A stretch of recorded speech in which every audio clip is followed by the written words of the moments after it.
Et salut tout le monde, on se retrouve du coup pour la suite de mes lectures manga du mois d'avril. Alors j'espère que la première partie elle vous a plu. Si vous ne l'avez pas vue, n'hésitez pas à aller la voir pour me dire ce que vous en pensez. Et on perd pas de temps et on attaque tout de suite. C'est parti. Et on commence du coup avec Mission Yozakura Family que j'ai lu, le tome 1. Vraiment pas mal comme manga. J'ai vraiment apprécié. Les dessins sont vraiment très classe. C'est des dessins super fins. J'essaie de vous trouver une petite planche plutôt pas mal. Voilà, donc ça vous permet de voir un peu les dessins. Vraiment, je trouve le dessin assez classe. Alors, si vous n'avez pas vu ma vidéo achat manga du mois d'avril, grossièrement, ça nous parle de quoi? Ça nous raconte l'histoire de Taiyo, un jeune garçon, un jeune lycéen qui se retrouve embarqué de force dans une famille d'espions. Sauf que lui, il a aucun talent et du coup, il va se retrouver à être entraîné pour devenir un grand espion. Et voilà, on suit son aventure, ses entraînements, etc. pour qu'il devienne un espion. Et vraiment, c'est super intéressant. J'ai passé un très bon moment en le lisant. C'est plutôt drôle. Il y a une histoire qui se met en place. Voilà, bon, c'est pas la meilleure histoire du monde, mais c'est que le tome 1. Donc, c'est à voir aussi ce que ça va donner par la suite. En tout cas, je trouve qu'il y a une histoire qui est beaucoup plus intéressante pour un manga assez drôle que sur du Grand Blue ou du Spy X Family, par exemple. Voilà, j'ai vraiment été happé et je trouve ça plutôt pas mal. Surtout cette famille d'espions parce qu'en fait, voilà, si vous n'avez pas fait attention, la fille avec les cheveux bleus et la petite mèche blanche que vous voyez dessus, c'est une collègue, une camarade de lycée de Taiyo. Et en fait, il s'avère que cette fille, c'est la chef du clan de la famille d'espions. Et il s'avère qu'en fait, cette fille, c'est elle qui dirige cette famille, c'est elle la patronne, c'est elle qui commande voilà, ses frères et sœurs. Et dans cette famille, on a un peu tous les caractères. On a le grand frère qui est juste là, qui lui est un grand frère protecteur au niveau de sa petite sœur. Il est limite amoureux d'elle et vraiment, il est prêt à tuer tout le monde. C'est un peu d'ailleurs le pilier, on va dire, de ce tome 1 parce que c'est à cause de lui que Taiyo se retrouve à rejoindre sa famille. Et du coup, voilà, le tome 1 en fait se déroule essentiellement sur l'entraînement de Taiyo pour devenir un espion. Et vraiment, c'est super drôle. Les exercices, les pièges mis en place, ils sont super drôles. J'ai vraiment été agréablement surpris par cette lecture. Et d'ailleurs, je pense vraiment que si vous avez lu des mangas comme Spy X Family, vous allez vraiment adhérer à Mission Yozakura Family. Ça reste sur le même thème, ça reste sur un thème d'espion, ça reste un manga drôle.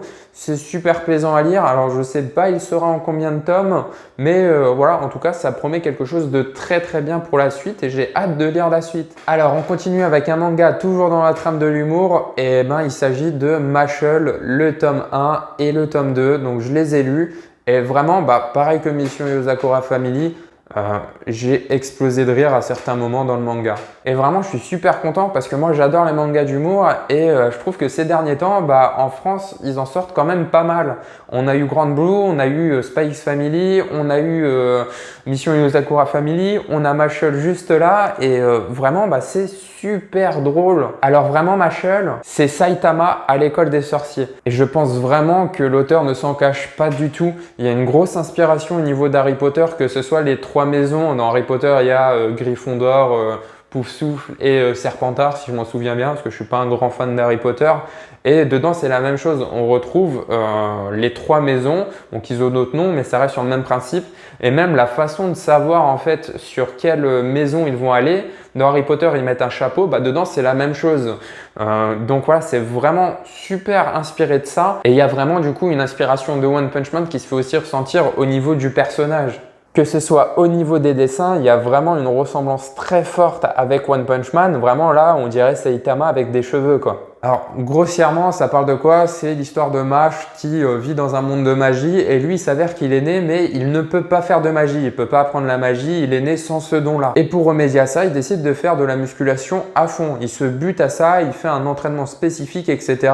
Et du coup, vraiment, c'est une bête à la muscu, c'est une bête de force. Et suite à un événement, il va se retrouver à rejoindre une des plus grandes écoles de magie et il s'avère qu'en fait, il va devoir devenir le meilleur élève de cette école de magie. Sauf que lui, il fait pas du tout de magie. Et du coup, il essaie de faire croire aux autres qu'il fait de la magie et vraiment, c'est super intriguant. Par exemple, à un moment, ils ont un balai, ils doivent voler sur le balai et ils ont cet exercice en fait où ils tendent la main et le balai doit venir dans leurs mains et tout le monde y arrive et au début, Mash, il y arrive pas du tout. Sauf que vu qu'il est super musclé, il décide en fait de donner un gros coup de pied dans le sol et avec l'impulsion, ça fait monter le balai et il l'attrape avec la main.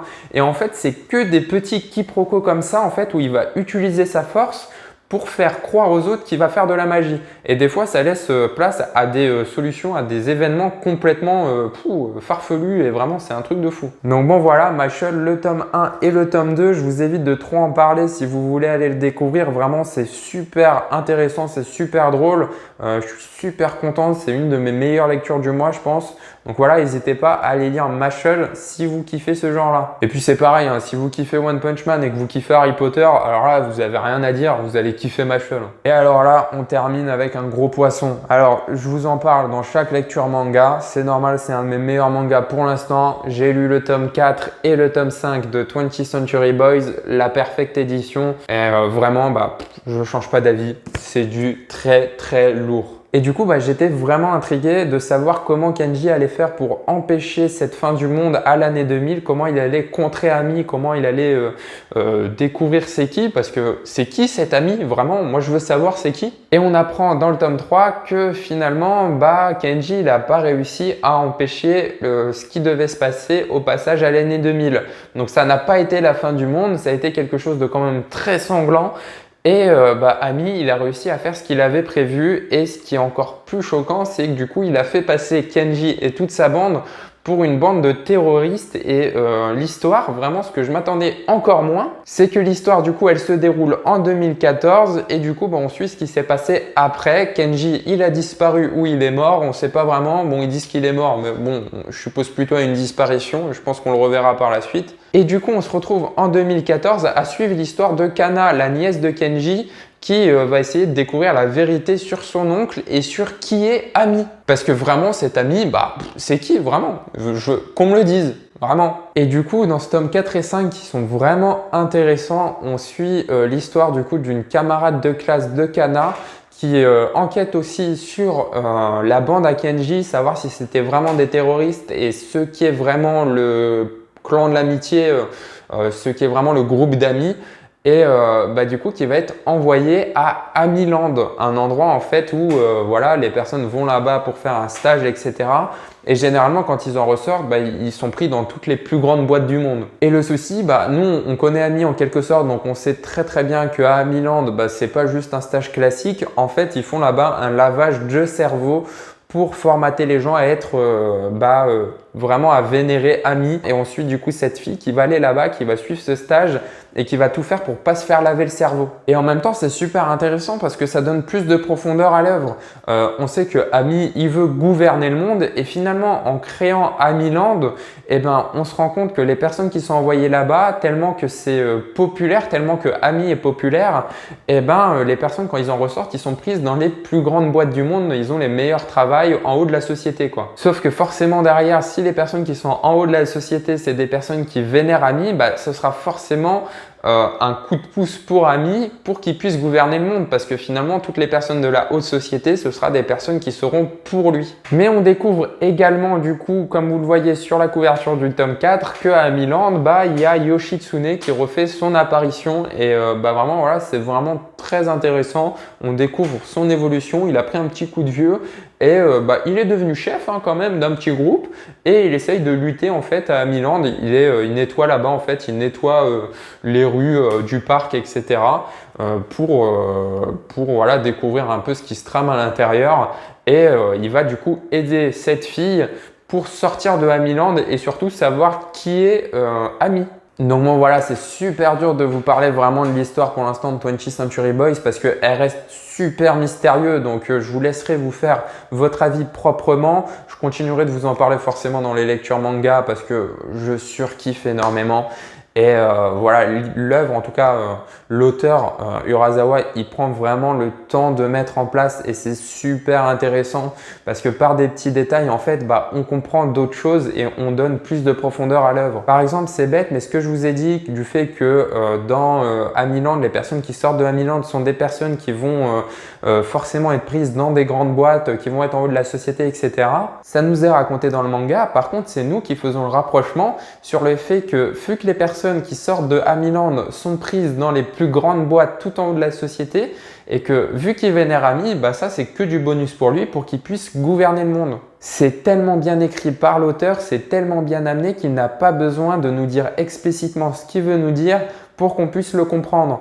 Et ça, c'est vraiment ce que j'aime dans ce manga. C'est sa première œuvre que je lis et j'ai vraiment hâte de découvrir ses autres œuvres. Donc vraiment, n'hésitez pas à les lire. Je le répète encore une fois, mais c'est un chef-d'œuvre. Et voilà, c'est la fin de cette vidéo sur mes lectures du mois d'avril. Je vous remercie de l'avoir visionné jusqu'au bout. N'hésitez pas à me dire en commentaire ce que vous pensez de cette vidéo. Et puis, dites-moi en même temps en commentaire votre œuvre préférée pour que je puisse la découvrir si je ne la connais pas encore. Parce que ça m'intéresse beaucoup. Et on se retrouve très vite pour une prochaine vidéo. Salut!